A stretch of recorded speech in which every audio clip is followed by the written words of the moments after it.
Bonjour à tous, c'est Jenny Garden, je suis médium énergéticienne et voilà, je vais vous tourner une vidéo sur un sujet d'où pourquoi je ris. Voilà, une petite vidéo un peu coquinette, hein, ça faisait un petit peu longtemps qu'on n'en avait pas fait, hein, voilà. Donc, je réponds à vos questions, celles que vous me posez. Dans les messages, dans les séances, dans les commentaires, etc., etc. Donc si vous en avez, n'hésitez pas à en poser. Et puis j'y répondrai au fur et à mesure en vidéo. Vidéo un petit peu coquinette, puisque la question telle qu'elle a été posée, la voici, c'est pourquoi ma flamme jumelle veut du hot en 5D alors que nous sommes dans la matière en silence radio. Alors voilà une bonne question. Alors, on va commencer par expliquer effectivement que sur les parcours flammes jumelles, on peut avoir ce qu'on appelle des montées de Kundalini. Montées de Kundalini qui ne sont pas réservées, je vais essayer de faire attention au micro, parce que je reprends le micro, on va essayer de voir ce que ça donne. Montées de Kundalini qui ne sont pas forcément liées aux personnes qui sont en parcours FJ, en tout cas c'est pas forcément le cas. C'est pas réservé qu'aux flammes jumelles, c'est ça que je veux dire. Les montées de Kundalini, elles peuvent être aussi vécues dans un parcours d'éveil spirituel classique, sans parler d'être en parcours FJ. Donc, il y a une vidéo sur la Kundalini, d'ailleurs je vais me le noter pour vous la rattacher ici en haut à droite. Donc, où là ce sera un peu plus expliqué, détaillé sur cet aspect-là, mais on peut avoir effectivement des montées de Kundalini pendant le parcours. C'est-à-dire que vous êtes en train de faire votre vaisselle, vos courses, en train de conduire, en train de faire quelque chose qui n'a rien à voir avec le côté sexuel de la vie, et d'un coup, comme ça, vous sentez une envie fulgurante de batifoler.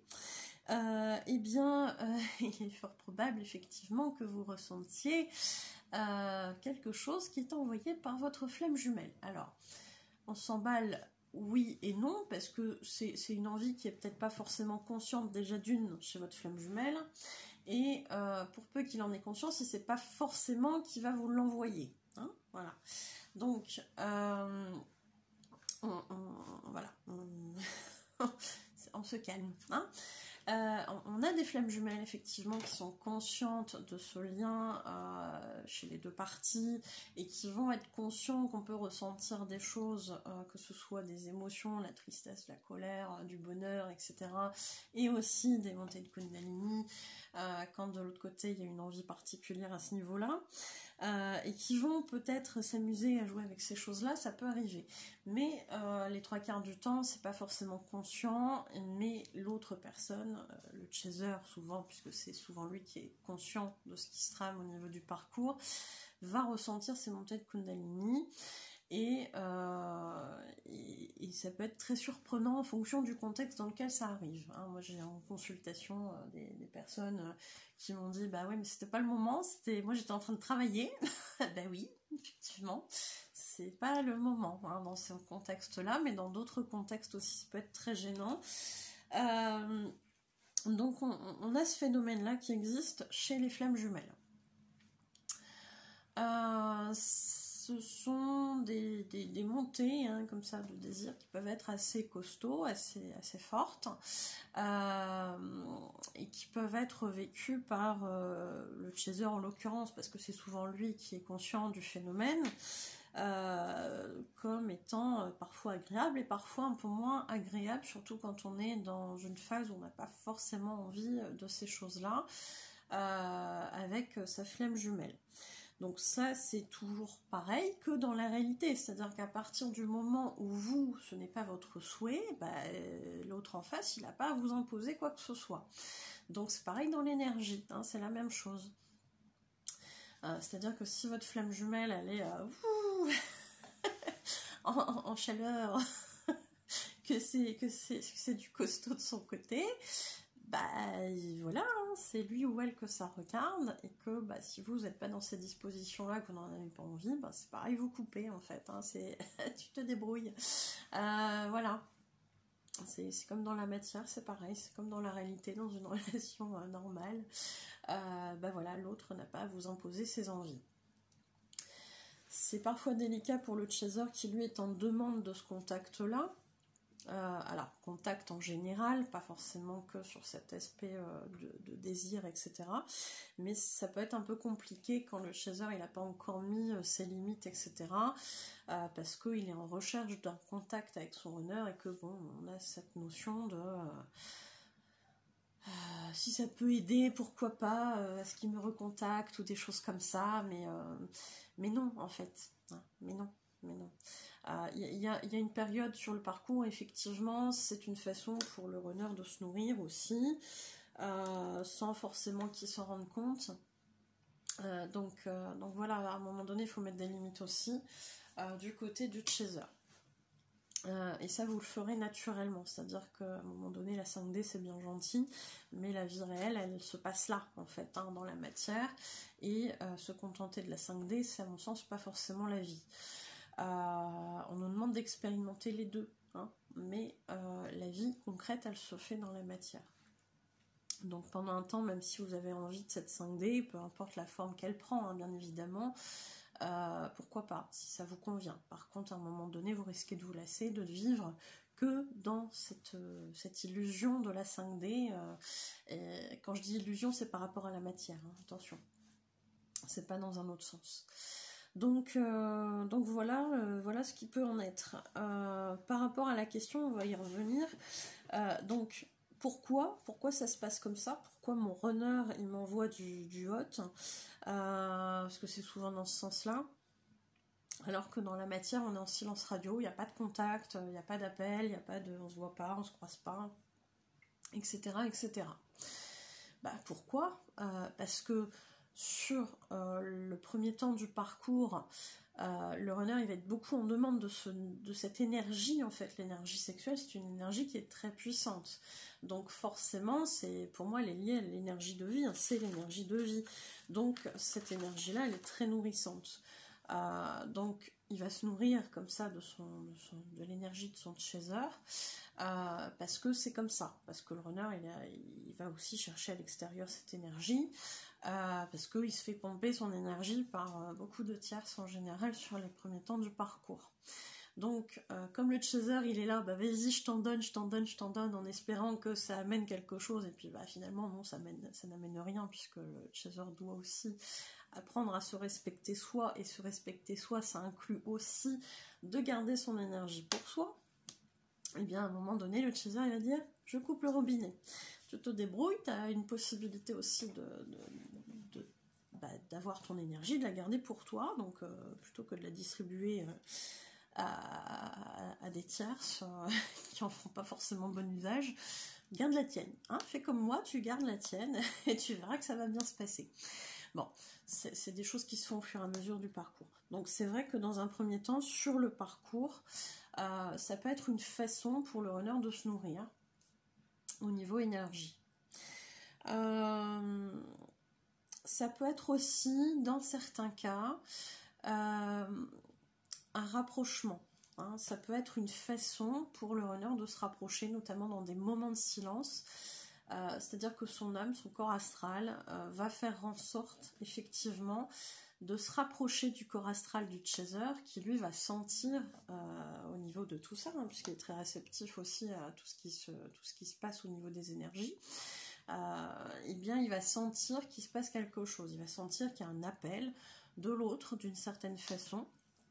Donc oui, ça peut être une façon de se rapprocher pour le runner, mais pas forcément se rapprocher parce qu'il a cette volonté de se rapprocher.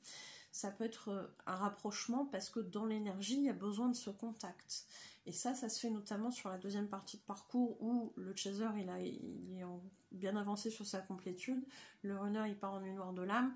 Là effectivement on va demander au chaser de relancer de l'énergie, mais dans des proportions qui sont correctes pour lui-même. C'est-à-dire qu'il est hors de question de faire comme au début de parcours, de donner toute son énergie au runner pour qu'il fasse une distribution à l'ensemble de ses tierces.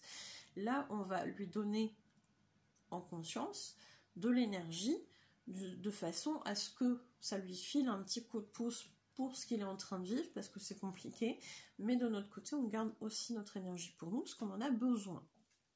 Donc, ça arrive sur la deuxième partie de parcours, où effectivement, on a cette notion de rapprochement, de réalimenter le lien, et notamment aussi par ce fait de la Kundalini. Ça peut être aussi quelque chose qui se fait à ce moment-là, pour recommencer à se recontacter. Hein. Ça commence déjà au niveau des énergies, avant qu'il y ait une réunion dans la matière, mais avant cette réunion, vous le savez, il y aura bien des retrouvailles, etc. Oui, il peut y avoir encore des allers-retours. Hein. Donc, j'essaie de garder un peu le fil, mais je sens que que je pars un peu dans tous les sens, mais en même temps, tout est lié aussi. Hein, donc, c'est pas évident, j'espère que vous me suivez bien, mais en tout cas, que ça, c'est clair. Donc il peut y avoir ça, il peut y avoir aussi tout simplement parce que votre runner il a des envies et que même si dans la matière il n'est pas prêt à vivre cette relation sentimentale avec vous, avec le fait que ça inclut éventuellement aussi, enfin non pas éventuellement, que ça inclut aussi de la sexualité, il n'est pas prêt dans la matière à vivre cette relation-là, donc souvent il va la fantasmer. Donc c'est vrai qu'on peut être amené à avoir des aveux parfois de runners qui disent que de temps en temps, effectivement, il y a des petits plaisirs comme ça qui se font, qui s'offrent, en ayant la pensée du chaser en tête. Hein. Parfois c'est arrivé aussi que certains me confient qu'il y avait des moments comme ça quand ils étaient en action avec leur tierce. Donc bon... Voilà, l'énergie du chaser reste là, on y pense, etc. etc. Donc ça, c'est des choses qui arrivent aussi. Qu'est-ce qu'il y avait d'autre que je voulais vous dire aussi par rapport à ça? Donc on peut sentir, hein, c'est-à-dire que cet aveu, ce besoin de penser à son chaser, etc. Tout ce qu'en fait il aurait aimé faire avec son chaser, alors pas forcément que sur la sexualité, mais là on est là-dedans, on parle de ça, donc forcément ça va être là-dedans aussi, ça va être dans cette vidéo aussi, mais tout ce qui va penser à ce niveau-là, le chaser va le ressentir, et c'est des choses qu'il va pas forcément lui exprimer en fait. Hein. Le runner ne va pas dire à son chaser, au fait, voilà, j'ai pensé à toi dans tel moment. C'est pas des choses qu'il va forcément dire, puisque si on est un runner et qu'on est un peu logique avec soi-même, je fuis la relation, mais en même temps j'ai du désir, je sais pas d'où ça vient, je comprends pas, voilà. Et puis il se passe ça, c'est fort, etc. Le chaser le sent. Bon, mais le runner, c'est pas forcément que le chaser le sent. Elle est là la problématique aussi. C'est-à-dire que le runner, il va pas penser que le chaser le sent au début. Sauf si c'est formulé à un moment, mais ça c'est encore un autre domaine. Et il y a vraiment ce truc de dire, qu'est-ce qu'on en fait? Qu'est-ce qu'on en fait? Parce que le runner n'est pas forcément conscient que le chaser sent, mais il a ce désir-là, sans forcément que ce soit possible de l'exprimer à son chaser dans la matière, parce que vu les circonstances, c'est pas très cohérent. Donc oui, bien sûr que c'est quelque chose qui passe dans l'énergie, mais qui va pas être exprimé. Donc on peut être tout à fait effectivement en silence, alors qu'il y a des pensées comme ça du côté du runner. C'est pas incohérent du tout, c'est pas incompatible. Donc ça arrive aussi, c'est les envies qui sont présentes, hein, mine de rien, alors que non, on est plutôt dans la fuite de l'intensité de la relation, des émotions qu'on peut ressentir, etc. Donc bien sûr qu'il va pas vous le dire comme ça. Du coup, qu'est-ce qu'il y avait d'autre? Est-ce qu'il y a d'autres choses là-dessus? Je pense qu'on a fait un peu le tour. Alors sachez que du côté de chaser, il peut y avoir aussi ces envies-là. Que le runner peut le ressentir aussi, si toutefois il n'est pas en bouton off, s'il n'a pas activé son bouton off à ce moment-là. C'est des choses qu'ils pourraient ressentir aussi. Donc ça, c'est possible. C'est possible, c'est possible.